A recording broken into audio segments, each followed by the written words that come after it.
శ్రీకృష్ణుడు అంతటి వాడు చెప్పాడు, మోక్షాన్ని పొందాలి అంటే యోగాన్ని అభ్యసించాలని. ఆ మార్గమే చిత్తవృత్తి నిరోధమని పతంజలి మహర్షి బోధించాడు. ఆ చిత్తవృత్తులు నిరోధించే తేలికైన మార్గం శ్వాసమేధ్యాస అని మన పత్రిజీ బోధించారు. చూడండి మీరు ఒక్కసారి, ఎలాంటి వాళ్ళండి వీళ్ళు? పత్రిజీ, పతంజలి, శ్రీకృష్ణుడు. ఇంకెంతకన్నా గొప్ప వాళ్ళు ఎవరన్నా ఉన్నారా? ఇప్పుడు మనమంతా ఎంత గొప్ప మార్గంలోకి వచ్చామండి.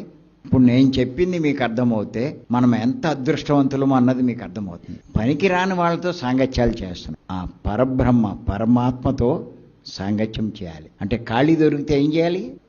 శ్వాస మీద. ఇప్పుడు ఆ పనే చేస్తున్నాగా. ఎంతెంత దూరాల్లోంచి వచ్చామండి ఇక్కడికి. ఇలా వచ్చారు ఒక్కొక్కళ్ళు. ముంబై నుంచి ఒకళ్ళు వచ్చారు, హైదరాబాదు, ఇలా ఎన్నెన్ని జిల్లాల నుంచి వచ్చారు. ఎందుకు వచ్చాం? ప్రశాంతంగా ఆ పరబ్రహ్మ మీద దృష్టి ఉంచడం. నిజంగా ఎంత గొప్ప పని చేస్తున్నామండి మనం, ఎంత అదృష్టవంతులమండి. ఇంకేం కావాలండి మనకి? అలా ఉందామంటే ఇంటికాడ ఉండెత్తారా? అని చేత కష్టమైన ఇక్కడ పోయి వచ్చాం.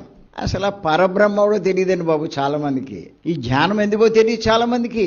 ధ్యానం అంటే రోగాలు పోతాయి అనుకుంటున్నారు. ఇది పరబ్రహ్మను పట్టుకుంటే రోగాలేటి సమస్తము పోతాయి. మీ గుణాలు పోతాయి, మీ అలవాట్లు పోతాయి, మీ వ్యసనాలు పోతాయి, మీ దుర్గుణాలు పోతాయి, దుర్లక్షణాలు పోతాయి.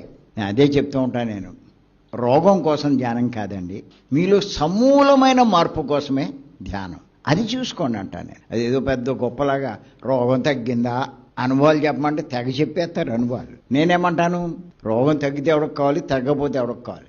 నీలో మార్పు ఏమొచ్చింది అది చెప్పు అంటాను నేను. నీ ప్రవర్తన ఏం మారింది, నీ అలవాట్లు ఏం మారినాయి, నీ ఆలోచన విధానం మారిందా లేదా, అది కావాలంటాను. అంత శక్తి ఈ ఒక్క శ్వాస మీద ధ్యాసకే ఉంది, ఇంకా దేనికి లేదు. నేను చెప్తున్నాను.